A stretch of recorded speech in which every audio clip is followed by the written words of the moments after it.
Hey guys, welcome back to another episode of the Multifamily Investor Playbook. I'm Mark Faris, and I'm here with my co-host, John Makarewicz. We're super excited to bring you another episode of the Multifamily Investor Playbook. The mission of the show is to be the ultimate guide for high net worth multifamily investors. And today, we're going to be talking about one of the most powerful wealth building approaches that I've seen out there.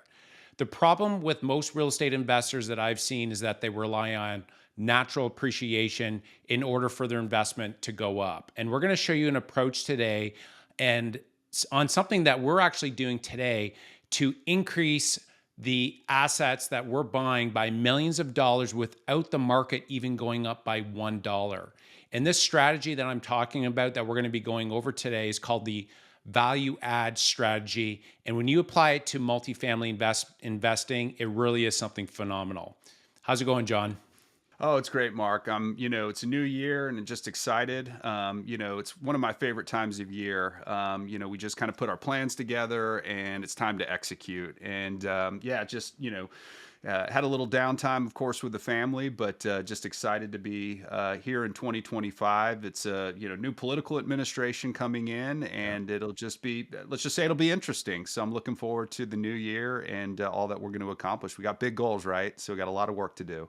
So you got some downtime then, John, with the Just a little family. bit. Yeah. Yeah, just a little bit. That Yeah. said, it's actually a good time of year in my experience, kind of around the holidays to actually work because so many other people take off. You can get caught up and get your, a lot of projects done that maybe you've been working on for a while. So some good thinking time. So just a little bit. But, the thing for me, and I know you're the same way, I love to work. I don't view it as work, right? It's a pleasure. So yeah, it's an exciting time. That's why I asked the question, because generally I find with other, top producers is just shutting down. I think that's like, that's challenging. I know for you as it is with me as well.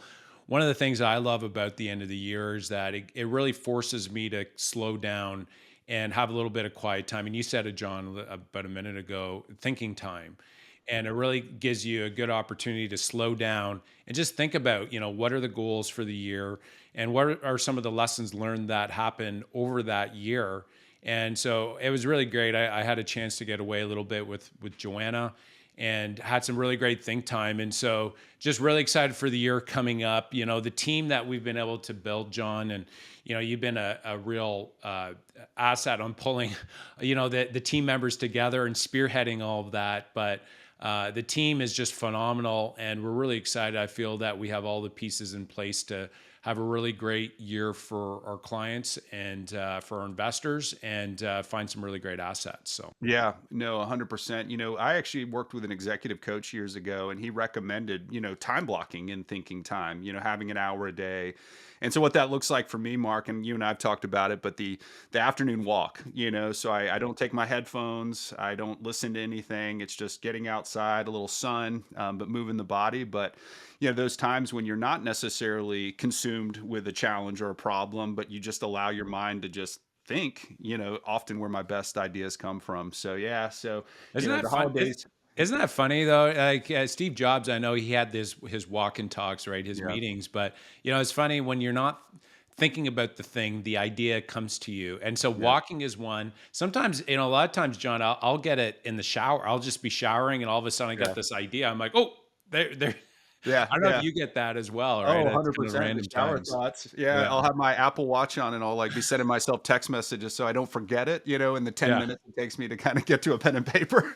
yeah. So yeah, shower thoughts are a big one for sure. But yeah, there's real science behind it. It's kind of that thing when you're so consumed thinking about a thing, sometimes you get clouded and your brain locks in on one solution where if you allow that freedom of thought to flow, then all of a sudden some new ideas start coming in. And so yeah, it's for me, something that I know for myself that and I think it's the goal in life, right? You find work that doesn't feel like work and feels like a pleasure. And I know something you and I, knowing each other for as long as we have aligned around is really that experience that we're able to provide for our clients as well as the residents, right? And so that's where we spend a lot of time, kind of in December thinking about how do we make, certain that our investors are well looked after and, we exceed their expectations in terms of the returns. And then for our residents, How do we make it the best living experience in the world? That mission we have to go full out for our clients and provide the best investing experience in the world, but for our residents, that best living experience in the world. So, yeah, it was cool. And then seeing Largo, right, one of our assets we closed in 2024, seeing the flow of 5-star reviews coming in through some of our holiday initiatives we did. It's an exciting time. Yeah.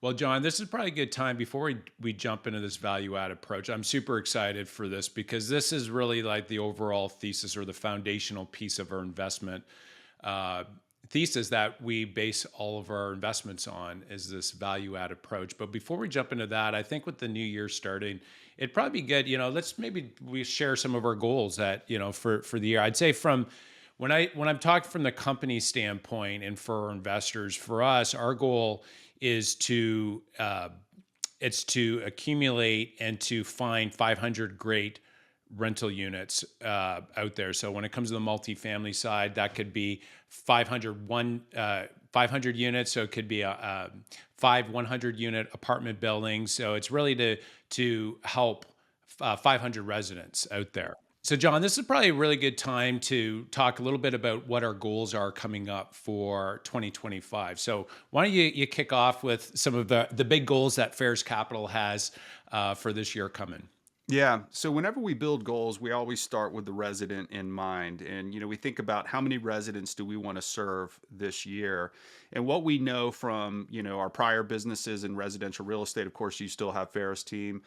My prior business was also in that space, was really if you provide that exceptional experience for that end user, and so in Ferris Capital Partners, that's the resident. They look after the investment because they're willing to pay that rental increase that we may be due at renewal. And so, looking at some of the assets we've already closed on, where we actually have a waiting list within the community for people to move up. So, for example, maybe somebody starts in that 1 bedroom, 1 bath, but now they have a baby on the way, but they just love the community.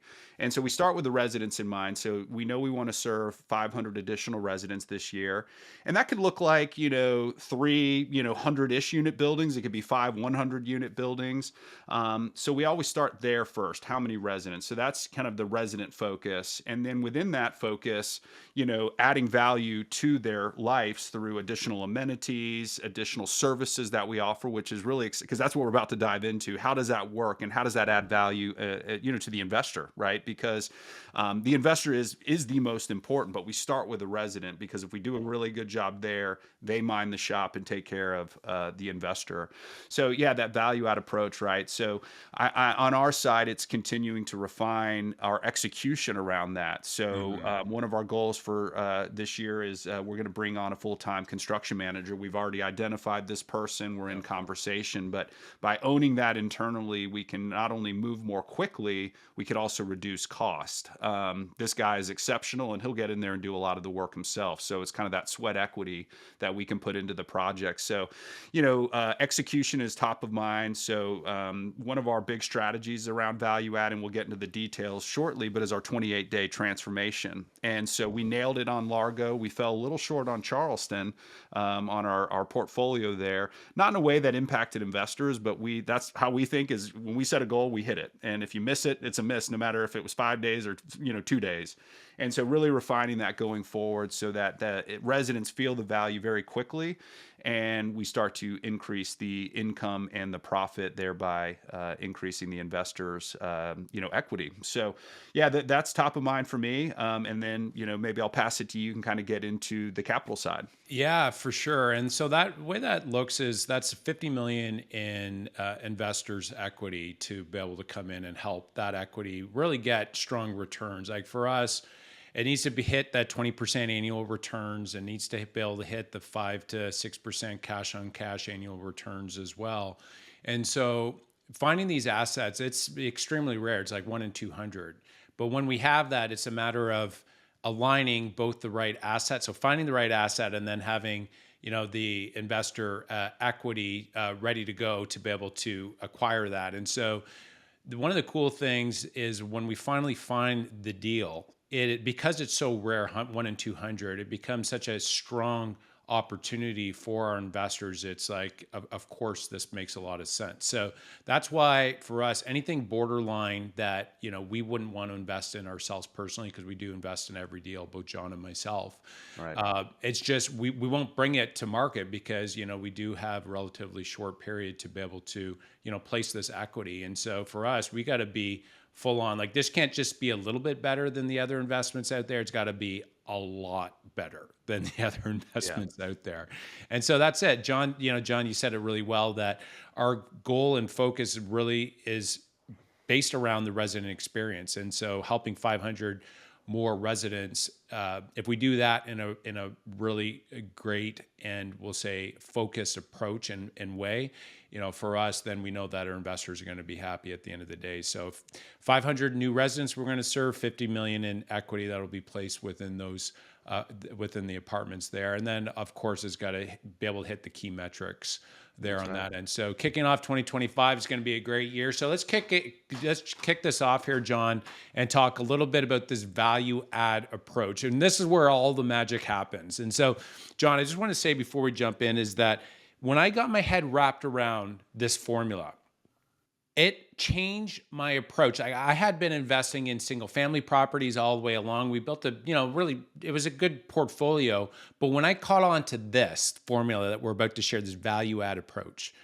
it changed the game for me. And so it was like one of those moments when I was playing hockey before, and Joanna said, Mark, you don't have to keep playing hockey if you don't want. I'm like, light bulb went off, and I was like, I'm all in on real estate because that's what I wanted. And this was one of those other moments in my life when I caught on.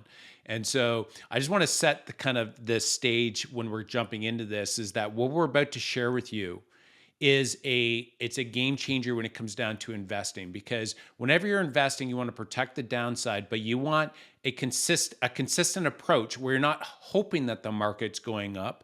You're going in and you're executing a plan there's a formula there to follow. And so that's what we're going to share with you today. Yeah, and it was similar for me, Mark, that kind of realization. And what's so interesting about this space is, it wasn't that long ago where these types of deals were really only available for that institutional investor, the big groups out there, and whether it's the private equity or the pension funds. And so, the ability for, these, entrepreneurs, high net worth individuals that have worked hard to build these exceptional businesses. And, you and I both scaled businesses, and it's, kind of, you really don't have bandwidth for much else, right? And so to provide an opportunity for these folks that have worked so hard to build this wealth and to help them create additional wealth by giving them access to these deals that, once again, wasn't that long ago, folks like you and I really couldn't get involved in this kind of investment. So it's really exciting. And, I know for me personally, my wife and I have had a lot of conversations. We've been fortunate, we've saved up and we have some money in the public markets, but kind of going forward, the majority of my investment dollars will be in real estate. Because for me, in what we're going to dive into, this magic formula, it provides a level of control that is often lacking, and let's just say is lacking from public investments. I mean, all it takes is a CEO, putting a tweet out that is misinterpreted, and then the stock goes down 10%. And you just or some news hits from China that has an impact on supply chains, and so. When we buy these assets, that 1 in 200, right? I mean, we're so selective, that you find these gems, right? And then by forcing that appreciation through this value add strategy we're about to dive into. So for the investors coming in, we do the work, but everything is totally transparent. And for me, the ability to sit down and see a very simple business plan and go, I get this, I understand Mhm. this. So for the investor, it's really about just building trust within the operator, the group that's actually Yeah. operating the deal. And once you have that, there's no guarantees, but I don't see a world where you're going to lose money in this business unless somebody just really buys the wrong asset or buys with bad debt or whatever. So for Yeah. me, it's where all my investment dollars are going. For sure. And of course, the operating team can take a good deal and make it great. But when they follow this approach, it just makes it a whole lot easier. You have we'll just say the current is at your back instead of you going against it. So the value add approach, to say it at a super high level, this is where we force the value of the building that we buy. So we go in, we buy a building, we force the value up by strategically renovating certain areas that we know will generate more income. So, and we're going to share an example here to really break down how it works. And so, in order to do that, we're going to take a 300 unit apartment building, okay, for as an example. So this 300 unit apartment building, it's purchased for $38 million. Okay, we go out there, we buy an apartment building, it's 300 units, so it's good. It's a good deal, right? And we put down $19 million in equity to buy this property. Okay. So now that equity looks after all the renovations. Okay. We have that money up front that we're going to buy this $38 million property. So we have the down payment, we have the renovations, we have all of our closing costs is included in that $19 million. So we bring that to the table. And so on closing, we have 19 million invested, not 38. Okay. And so, if this is a whole other talk about leverage, but I mean, we're leveraging something that's twice as valuable with that 19 million. So if it goes up by 10%, it goes up not 10%, it actually goes up by like 20%. But Mhm. anyway, so that's leverage, but the value add approach, to get back to it. So you have $19 million in equity in the investment. And so it's really important to understand that apartments that are above 4 units, the way that they're valued, so it's commercial real estate, the way that they're valued is not based on what a property sells for across the street. It's valued based on how much income it generates, okay, by how much income. So it's called the income approach. Whereas residential, when we go in and say list a property in for real estate brokerage, we have an agent that goes out. They take the 3 to 4 most recent sales and they do adjustments, and that's called the direct comparison approach. But for anything above 4 units, it's commercial and is valued based on the income approach. Okay. And so that is really important to know with this value add strategy. Okay. It's based on income. So the formula that is followed, and this is how banks value these properties as well, is that for every $100 in increased net operating income, which means increased rental income coming into the property, this is per month. So $100, if you were to get $100 more per month, you increase the value of the building by $24,000. So you follow, hopefully you're following me so far. So if you increase one unit, so you go in and buy 300 units, you increase each unit by $100. You do the math by $24,000. That's huge. It's huge increase. So John, is that am I getting that so far? I just want to make sure that 1 to 24, for every $100 increase per month, it's 24,000. Or we'll just say for every dollar increase, it's 240. Does that, John, am I explaining that right? I just want to catch on because Yeah, it seems and simple, and but and we'll get into the weeds on kind of how we accomplish that additional $100, but that's really it. It's a product of the income coming in, that profit. So, at the same time, we need to control expenses, right? But by increasing that rent, so no, you nailed it, Mark. It's very clear now. I think getting into the details will help those newer investors really kind of truly understand it, which I know we'll do here. But that's to me, it's you said it earlier. That's where the magic happens, and so by adding that value in the approach that we have that we'll get into, you can really increase the investor's equity in an exceptional way that to me is not available in other investments. for sure. And so I'm just going to pause the 300 unit example. I'm just going to share a quick. We go in to buy a 100 unit building, okay, and there's 100 units. Each unit we can increase by $100. So that means that we get an extra $10,000 per month. Okay, that $10,000 per month is $120,000 per year. And based on this formula, if we increase the value of the income by $120,000 per year, it increases the overall building by $2.4 million.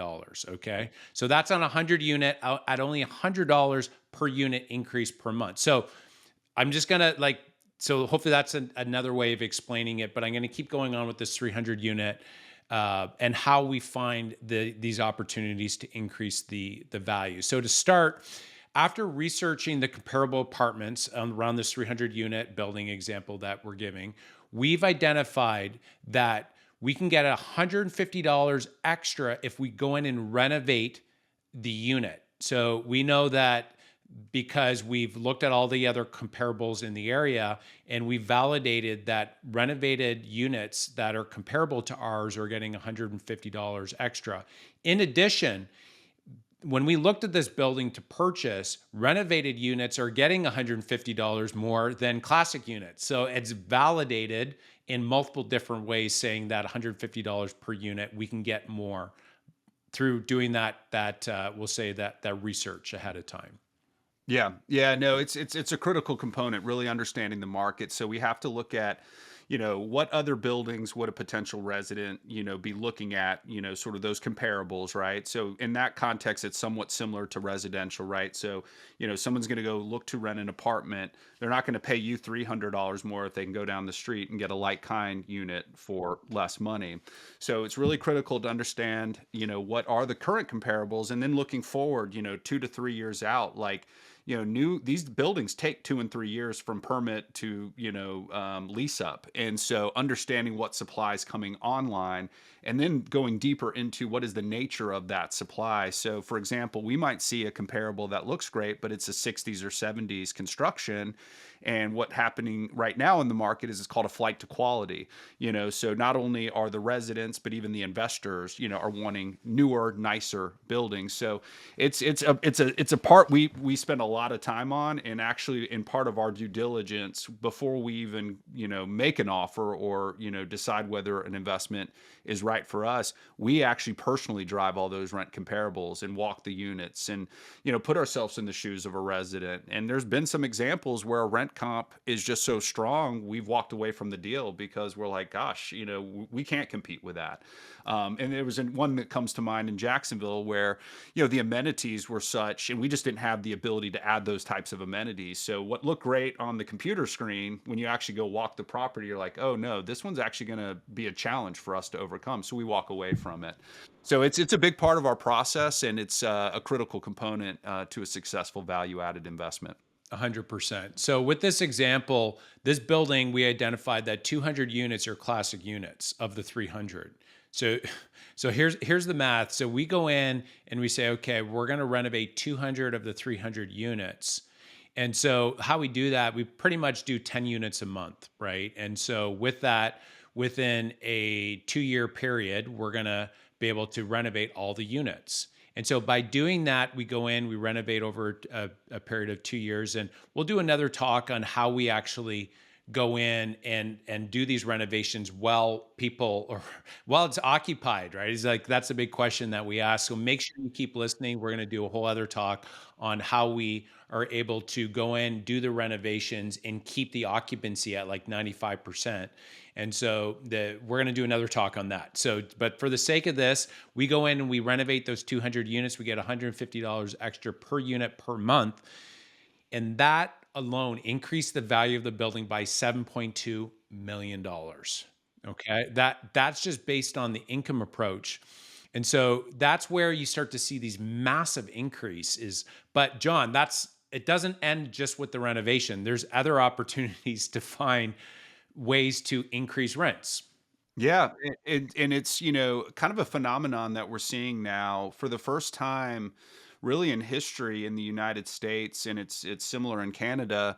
It is now kind of more affordable to rent than it is to own. It used to be that, maybe it was even, or in some cases, especially when we had 2 and 3% interest rates, it was less expensive to own. And so right now at the end of 2024, we're in 2025, the gap was about $1,200 a month. So $1,200 more to own versus rent. And so what that means is a lot of people don't really have that option to buy, or they have to save up longer. The average first-time home buyer in the United States is now 38 years old. Used to be about 30. So it's a big shift. And so what that means is people are staying in these apartment buildings longer, and so they want more. They want more amenities and services. And so that's where you can also apply this value add approach by giving them additional services. So some really interesting things that, maybe you would think of, right? So for example, washer and dryers, right? That's an option. We can lease washer and dryers to, but there's even things you can do that maybe the average investor is not thinking about, like tech packages. So these little ways that you can add an additional $15, $25, $30, but in a way where the resident is getting something of value. And, that's another exceptional way that you can increase the value of these properties, just by giving more services and more features to the resident. 100%. Let's use your washer and dryer. Let's keep going on this example. So 200 units, we've actually identified they could use washer and dryers in there because, currently what's happening is that the current owner is not charging for washer and dryers. And so there's a big opportunity to go in and any new residents that are coming in to actually put in a washer and dryer and charge $50 extra a month. So if we go in over a period of the 2 years, we slowly start turning those units over and we get $50 extra per unit for 200 units. That equals $2.4 million in extra value just by adding washer and dryers in 200 of the 300 units. And so that's another example. And then let's keep going here because we've identified in this 300 unit apartment that 50 units are ground level units. And so, John, I don't know, like for all the dog lovers out there. So, a quick story on this. It took Joanna, and we have three boys as well. It took them 2 years to convince me to get a dog. Okay, we had a dog when Joanna and I were first married, and I just for me, there's a lot of maintenance with dogs, and I was just like, I'm busy. I couldn't get around. Finally, these guys, they convinced me. It was just one of those days. I was off, and I'm like, okay, let's go look at the dog, which was my mistake, right? And as soon as I saw little Bella, I fell in love, Yeah. and so Bella's been with the family for a number of years. Now, the reason I share that story, John, is because if I'm renting in one of our buildings and the ownership comes to me and I'm on ground level and they say, listen, we're thinking of installing fences around your a fence for your unit, and so yourself and a number of other residents on the main floor, and so we're looking to install this, and so it won't be any charge to you, but there will be a premium for that. And so, for say $120 extra a month, we'll install that for you. Is that something that you'd like? John, I love my dog. I Yeah. love Bella. And I would love to have just open up the door and the back door and let her run around. And so by installing these fences around 50 of the main floor units Yeah. here, it increases the value of the building by $1.5 million. That's right. Okay. And we're For stacking some fencing wood, for yeah. Yeah. Yeah. And so, that would impact me as a resident. It's like I get my own private space now too, right? Yeah. That's right. So not only that, you have parcel lockers. So we want to charge for parcel lockers. That's a potential $1.4 million right there, so that they have safe mail coming in, right? And so you can charge for that as well. And so another thing that we found in this, say, 300 unit example is that the existing owner didn't raise rents to market value on the rent renewals. And so they call this loss to lease. And so that just pretty much means that the current owner is not charging market rents. And so we realized that 250 units are being charged $100 below market value. So even if we do nothing, but on the renewal, we bring that up to market value, we bump it by $100 and 250 units, John, and we do that over a period of 2 years, that increases the value of the building by another $6 million. Yeah. $6 Yeah. million, It right? really it is something that we touched on at the beginning, but once you really wrap your head around this, it's and I think the key factor here too is we're talking about a core human need, which is housing, right? There will never be a time where people will say I don't require housing, right? But there are downturns in retail, or storage units can be impacted by a recession, right? So some of these other commercial investments that are fantastic opportunities, but you have to have the stars sort of align. Industrial, right, was a big example where industrial was sort of the top investment opportunity for a period of time. But guess what? Now there's oversupply issues. issues. And then post pandemic, people started actually liking to go back to retail stores. So retail's kind of surging where industrial's pulling back a little bit. But we're talking about where somebody lays their head at the end of a hard day's work. That need will never go away. And so it's another reason we love it. And what's amazing is there's things that, for example, going back to the ground floor unit, what about, just saying, hey, we'll offer a reserve parking spot, for you for $15 a month or $20 a month. So there's all these other little micro things you can do along the way. And I think about our Largo property as a great example. It's more of a working class community. So it's a lot of teachers, nurses, firemen, policemen, but we also have some folks that have their own plumbing businesses, as an example.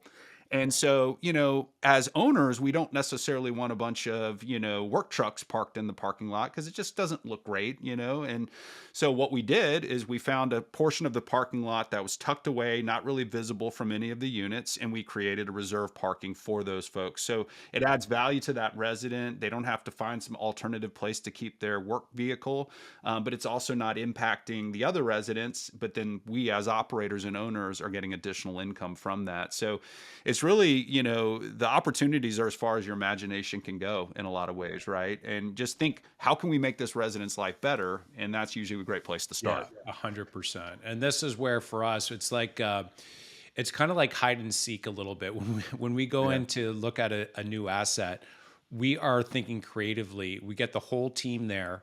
And so there's a ton of experience with all of our backgrounds on finding opportunities to be able to increase the overall income in the building. And so you can either increase the income or decrease the expenses in the asset. And by doing either or, you increase the overall net operating income. Now, the formula is pretty much net operating income over the capitalization rate. And so we use a 5 cap for those of you that are like, okay, what's the number that you're dividing it by to spit out this value? We just use a 5 cap to make it pretty easy. But, we're looking at properties out there that are, 5.5 caps. But, for us, it's more about the cap rate is important. And we'll do a whole other talk on, what cap rates are, because that's a deeper conversation.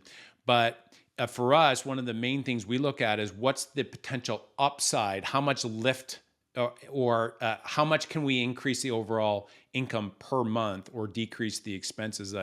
And so John, when I'm talking about decreasing expenses, one of the assets that we just picked up, actually, why don't we share the story of the daughter of Yeah. the owner where, she was taking a little bit of a salary, we'll just say. Yeah. Yeah. Yeah. So our newest acquisition, Strawberry Station, it's a lovely townhome community, 36 units, which is a little smaller than we generally target, but it sits right between two assets we already own in the market. So I'll get to that in a minute because there's opportunity right there, just with the economies of scale that will afford us. But yeah, the current owner developed the building and, owned and operated it, since the early 2000s. And, his daughter was one of the property managers and she was drawing a very healthy salary. And, in addition to that, the owner, and if I were the owner, I would do the same. He pulled a salary out as well. So the expenses for property management on this property were close to $200,000 annually. And, for us, because we have these two other assets nearby, what we'll do is we'll bring in an additional leasing manager. Leasing managers work underneath the property manager. So the property manager is responsible for it's like their business, right? That's how when we hire them, we say, this is your business. You manage and own and operate this business. So the financials, making sure the maintenance techs and supervisors are doing everything they need to do, working with any residents that may have a challenge or need help or, anything that could come up. And then the leasing managers are the ones that are typically meeting with potential residents and taking the tours. And so the property management's help out there. But the point is we will be able to bring somebody in for about $50,000, $60,000. And so we're right there, $150,000 a year in expenses is being wiped out just because of our more efficient management structure. So once again, he wasn't doing anything wrong. It's just, it's his personal Yeah. property. You can charge what you want and take income out, which I would do once again if it were my building as the owner. But for us, we won't do that, right? We operate it Yeah. as a standalone business. And I think too, within that, there's also something to be said about our approach when it comes to these property managers and leasing managers.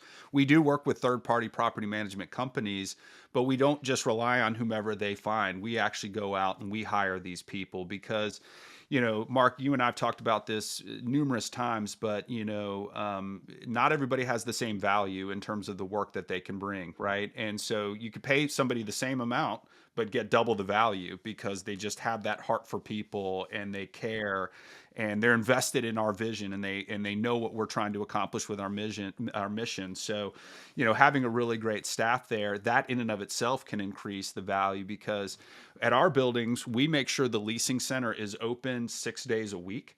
And obviously that's important to the residents. We want to make sure that we're there when they want to take the tour. But when the residents that are currently in the building have an issue or a challenge and they can't find somebody, guess what they're going to do? They're going to get frustrated. They're going to not renew. They might even give us a bad review. But if they can find our property manager and the property manager has an efficient kind of strategy to solve their problem, then all of a sudden we turn what was a negative thing into a positive thing. And often our best 5-star reviews come out of a leaky faucet that we fix in 2 hours, and they're like, "Oh my God, that was amazing," And so that in and of itself is part of our value add strategy. Yeah, for sure. And that's where for us, we spend a lot of time making sure we get that right with the property manager. I mean, you in Georgia, you guys just flew out to meet our property managers that we were bringing on our most recent asset Yeah, there. that's So, right. going back to the value add approach and this example that I shared, all the numbers that I shared with you in that example allowed us to double our equity so that the initial equity that we brought to the table when we closed on this was the $19 million. Dollars. By going in and doing all those examples that I shared with you, that actually allowed us to double the equity right off the bat without the market even going up at all. So you can see how getting 20% annual returns is not out of the question. It's not like this pie in the sky number that we're just coming up with and saying 20% annual returns. Most cases, actually, when we're doing our underwriting, the numbers are coming out much greater than what they are. But for us, we want to be conservative and we peel that back and we advertise the lower returns on this. And so the value add approach allows us to get there and it allows us to double the equity. Our goal is to do that within 5 years for all of our investors' equity. And again, we're investing right beside all of our investors in these investments. And the value add approach is at the core of our investment thesis here. Yeah, it's phenomenal, and I think it's just one of those opportunities that any high net worth investor should be considering for their portfolio as a way to diversify. It's important to have many different tools in your toolbox, and to me, residential commercial real estate is one of the top choices. For sure. And so you shared, John, the Largo asset. So it was 104 units. We closed earlier in 2024. That property had over $300 per unit per month upside. And so we're actually going in and we're renovating now, and we're actually getting higher than projected rents. We're actually getting higher than that, and how we're doing that, we'll do another conversation on our 28-day full out transformation that we go in order to really create a stronger community and to have residents want to pay higher leases than what we had projected initially. But that's what, by implementing this value add approach, we're actually doing it right now in our assets. And so $300, this is something that's a consistent theme that we're seeing, even with our Charleston portfolio as well. But the assets that we've renovated, the units that we've renovated on the Largo project so far, by us over projecting, we've actually added $1.4 million so far within only holding on to it for a number of months. And so this is where over a period of a 5-year hold, you can see how we can really start getting higher returns, especially when we're over delivering on our projected rents as well. That's right. No, it's been a great year with a couple of really great acquisitions in 2024, and so excited to take down 500 more units in 25. Awesome. So, okay, so we're gonna just give you guys some key takeaways here because I know it was quite a bit. So, first off, the value add investing is the key. It's the key to multifamily investing, and it's the key to be able to get the most amount of upside while protecting the downside and not rely on the market going up. Okay. This is strategic renovations. That's how we're going to get those returns. And by the way, the market will eventually go up. And that's all, we'll call that the cherry on top. That's the gravy that comes along, but we're not relying on that. The second part of this is it's all based on this simple formula. Okay. So for every $100 per unit per month increase, we increase the value of the building by $24,000. So you do that with many units, that's where you can get substantial increases in values of properties.